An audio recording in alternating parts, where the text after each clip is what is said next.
السلام عليكم ورحمة الله وبركاته. بسم الله الرحمن الرحيم. رب اشرح لي صدري ويسر لي أمري واحلل عقدة من لساني يفقه قولي. الحمد لله رب العالمين. Inshallah, today we are looking at lesson number 46, as you can see. And in this particular lesson, the topic is Tarikhul Qamis. Tarikhul Qamis. And in this particular lesson, we are going to be looking at very, very important terminologies that also helps us in understanding the Quran at large, because most of the time, the Quran has terminologies that are relating to plants a lot. Allah strikes a lot of examples in the Quran that are relating to plants. And most of the times, most of those words that are usually, or terminologies that are associated with plants or cultivation or agriculture, they are not mainly used in our day-to-day studies. So they are a little bit strange. But Alhamdulillah, in this topic, we'll be looking at a lot of agricultural terminologies, and then terminologies that are relating to farming and planting. And then, of course, it will be very useful for us, especially in understanding the Quran also. So without wasting much time, let's just begin. Tarikhul Qamis. When we say Tarikhun, we all know. Tarikh means the history. Okay, history. So Tarikhul Qamis, history of the shirt.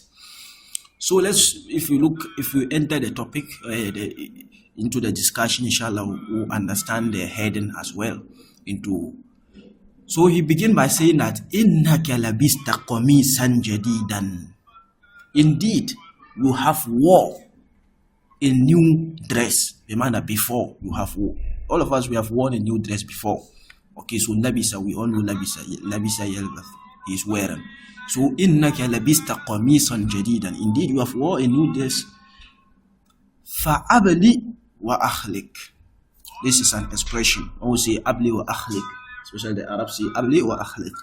When you are wearing a new dress, they usually say when you wear something new, mostly a dress, they usually say this terminology. Abli wa akhlik. It simply means wear and wear it out. When we say abli, normally not in this expression, but when abla as a verb, abla, it means يعني abla shay بمعنى أخلقته. You have make it worn out. You have used it to an extent where it has deteriorated. I hope that is clear. Where it has worn out. That is abla. So abli wa akhlik. It's like they are praying for you to wear the shirt continuously until the shirt is worn out. That's what they are saying. This expression is simply saying. As I say, it's an expression, abli wa akhlik. Okay. Walakin hal ta'rifu min tarikhihi shay'an. So he's asking you the new dress that he said you have worn. Do you know of its history? Or do you know anything of its history? Hal ta'rifu min tarikhihi shay'. Do you know anything of its history? The manner of the history of the shirt. هل تعرف كم عمل فيه من الأيدي. Do you know how many hands work on it? It's asking you the shirt. So let's just consider at this moment the shirt you are wearing. He's asking you, do you know how many hands work on that shirt till you get it, till it is in your possession and you are wearing it? وكم اشتغل به الناس. And how many people got busy with it? Okay, or how many times people got busy with it? وكم اشتغل به الناس. وكم تعب فيه العاملون. And how many workers got stressed with it. تعب فيه, or got tired with it. The people who manufactured the dress. That's what he's talking about. A lot of people worked on it before it now become a full shirt for you to wear. So he's asking us this question. وَكَيْفَ وَصَلَ إِلَيْكَ. And how it arrived or it got to you. You know this, we all don't know. كَانَ أَوَّلُ أَمْرِهِ. The first of its matter So he's going to describe to us the shirt you are wearing, I and you. Okay, at this particular moment, me and then you also, the shirt we are wearing. Where is it from? Have you ever thought of this? The shirt you are wearing, how is it manufactured? Or where is it from? Most of them are from plants, from plant materials that they use to make the shirt. So he's coming to tell us something very beautiful. كان أول أمره, the first of his matter, meaning the first thing in his manufacturing. أن الزراء, that the farmer, الزراء هو الفلاح, the farmer. الزراء زرع القطن, قطنا, the farmer cultivated cotton. What is it? Cotton. This is just cotton, the English cotton. This is the same thing. Okay. وتحمل في زراعته عناء شديدا, and he bore, تحمل, يتحمل, to bear something. Someone is bearing. So وتحمل في زراعته عناء شديدا, and he bore in his cultivation severe hardship. عناء, it means hardship. So in his cultivation, he didn't find it easy. He bore a lot of hardships. فَإِنَّ زِرَاعَةَ الْقُطْنِ, for indeed the cultivation of cotton, فِيهَا تَعْبٌ عَظِيمٌ, in it, indeed, in the cultivation of cotton, there is great stress. وَشُغْلٌ طَوِيلٌ, and prolonged work. Man, you keep on working, work after work after work after work, before you'll be able to finally cultivate this cotton. So he says that after he cultivates this cotton, so he's now coming to talk more on it. حرس الأرض ثلاث مرات. He plow or he till the land ثلاث مرات, 3 times, أو أكثر, or more. وشق خطوطا, and he made lines. شق خطوط, this is also expression. Okay, this is also expression, which means to make lines. You know, when they are farming, they try to make some rows after they have tilled the land. They try to make some rows for the plant before they now sow the seeds. So that lines, that's what he is describing. شق خطوط, he make lines. Okay. وَمَلَأَهَا بِالْمَاءِ, and he fill it with water. Mala'a, we all know mala'a. Mala'a yamla'u, to fill something with something else. So وَمَلَأَهَا بِالْمَاءِ, and he filled it with water. Bimana, he filled this khutut, these lines that he have made, with water. وَتَرَكَهَا حَتَّى جَفَّتْ, and he left it until it became dry. Jaffa, we all know. Jaffa yajifu, for something to dry. Hatta jaffat, until it dried. So of course here the ta marbuta is this ta ta'nis is because it is jam'u lighairi akil, right? Wa hafara fi jambiha hufaran, and he dug by its size, the size of this khutut, these lines. Hufar, what is the hufar? Is the plural of hufratun. Hufratun. Hufratun means the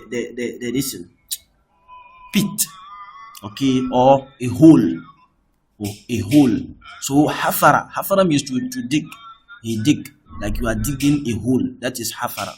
Okay, so hafara fi jambiha hufar, and as I said, hufar means holes, several. The singular is hufratun.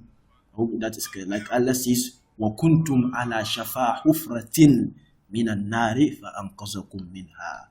So hufratun is a hole. So وَحَفَرَ فِي جَنْبِهَا hufar, and he dug small holes by its sizes, the sizes of this khutut, these lines. ثُمَّ بَزَرَ فِيهَا بُزُورًا مِنَ الْقُطْنِ, then he sowed, bazara, he sowed, fiha, bimana, in this hufar, in these holes, buzuran min al-qutun, buzur is the plural of bizr. Okay, and bizr means seeds. Okay, so buzuran min al-cotton, the cotton seeds, he sowed it inside these holes. قد نقعها بالماء ليلة. He had soaked it in water throughout the night. قد نقعها بالماء ليلة. He sowed it in water for the night, throughout the night. Naqa, the verb here is naqa'a. Naqa'a yanqa'u means to soak something. To soak something in water. Okay, mainly water, to soak something. Okay. Walamma, so he soaked this seeds, this cotton seeds in water throughout the night. Then the next day he sowed it into the holes that he has dug. Walamma najama nabat, and when the nabat, the roots, okay, najama. When we say najama, it means to appear, for something to appear. I hope that is clear. Najama, najama, for something to appear. Walamma najama nabat. Okay, and when the plant start to appear, okay, azaqal fallahul khutut. Azaqal fallahul khutut. The farmer cleared the lines. When we say azaqa means to use a hoe, mainly a hoe, to remove grasses and unwanted things that harm the plant. You know, sometimes when you are planting, there could be grasses, unnecessary grasses, and other plants that you don't need them. That's not what you need. Your intention is what you are planting. But these things, of course, they come naturally. So you try to remove them. So the clearing of these things, that's what we call azaqa. I hope that is clear. Azaqa ya'aziku. Azaqa ya'aziku, to remove weeds, mainly by the hoe, using the hoe. Okay. So azaqa al-fallah al-khutut, the farmer used the hoe to remove this unwanted materials. فَجَعَلَ بَاطِنَهَا ظَاهِرَهَا, and he made the interior the exterior, or he made the inner the outer. Simply meaning he capsided it. So if he used the hoe, you know, when you are using a hoe to dig, you dig the wet sand which was inside, you turn it upside down. The upper part which was dry, it now become the inside. So this was what he did. You know, when weeds are growing and you do that, they will eventually they will die off. Okay, assuming there is weeds, then you come and dig while the weeds are still on the soil. Then you capsided the soil while the weeds are now inside. So you are killing it, right? They will die off. So فَجَعَلَ بَاطِنَهَا ظَاهِرَهَا, that was what he did to the soil. وَقَلَعَ الْحَشَائِشِ, and then he removed. قَلَعَ means to uproot. Okay, قَلَعَ, to uproot. So وَقَلَعَ الْحَشَائِشِ, hashish is the plural of hashish. When we say hashishun, it means weeds. Okay, weeds. When you are planting and then there is weeds. So he uprooted the weeds. I hope that is clear. Allati tadurru bil cotton, which harms the cotton. So these weeds which are there are necessary. They take the nutrients that was supposed to go to the cotton that he planted. He uprooted them. Okay, so that's why he say allati tadurru bil cotton, that which harms the cotton. He uprooted them. Qala'aha, he uprooted them. Wa arwaha miraran, and then after he uprooted them, he to how do we call it? To irrigate. Okay, to irrigate the plants. That's what we call arwa. When you go and irrigate the plants with water, that is arwa. So arwaha miraran. So after he uprooted these unnecessary things, he now gave water to the cotton. How? He irrigated them. So arwaha miraran, several times. Walam yazal al-fallahu yakhdumul haql, and then the farmer kept, lam yazal, he kept, yakhdumul haql, he kept serving the field, bimana working on it. He kept working on it. Of course, that's the nature of plants. If you are cultivating something, you can't just do it once and for all and go home and be in your house. You have to be visiting and be working on it. No. But bringing up a plant, that's how it is. We all know. You can just come and plant it and then you go away. Then after some time, you come and expect to harvest. You don't do that. You have to be working on it several times. You know. So that's how, like Allah described the believers. وَمَثَلُهُمْ فِي الْإِنْجِيلِ كَزَرْعٍ أَخْرَجَ شَطْأَهُ. Allah described the believers, how they grew, You know, the Sahabas, how, you know, they begin at a point of no, a point that couldn't even be mentioned. But after the Prophet came and later on, Alhamdulillah, Islam changed their life. So Allah is describing the change, the transformation that they went through, as if, or Allah compared it to the growth of a plant. You know, Allah compared it to the growth of a plant. A plant doesn't take one day to grow, it takes several times. And then it has to bear a lot of stress and other things. So Allah described their life like that, the transformation that they went through. And that's the same thing. We, in extension, we as well. If our life is to be changed by Islam, it's going to be gradual. When we internalize the Quran, it will take a time for us to internalize a lot of these things. The Quran and the basic principle of Islam for our life to be changed. It cannot just be changed. You can't become an angel overnight. It has to be a gradual process. And that's by gradual connection with the Quran. May Allah change our life and transform our life and make us from His awliya, from His close friends. Okay. Now, so لم يزل الفلاح يخدم الحقل. The farmer kept serving the field. ويتعب ولا يستريح شهورا. And he gets tired. ولا يستريح. And he doesn't rest.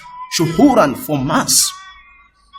This is what he goes through. حتى ظهر فيها القطن. Until the cotton appears from it. بمعنى from the field. Okay. ظهر في الحقل. بمعنى until it appears. ظهر for something to appear, to become very apparent. Okay. حتى ظهر فيها القطن. Until the cotton appears from it. بمعنى appears from the field. I hope that is clear. Inshallah, we have seen a lot of new vocabularies. We would like to make this lesson very long because there is a lot of new words here. So we would like to pause here, and then inshallah we are left with one page in the next lesson, or in the next session we'll try to look at the other page and complete this lesson, inshallah. So please try to revise small. The new words that we have seen, try to look at it once again so that it will stick, inshallah. جزاكم الله خيرا وبارك الله لي ولكم في قرآن الحكيم ونفعني وإياكم بالآيات والذكر الحكيم. السلام عليكم ورحمة الله وبركاته.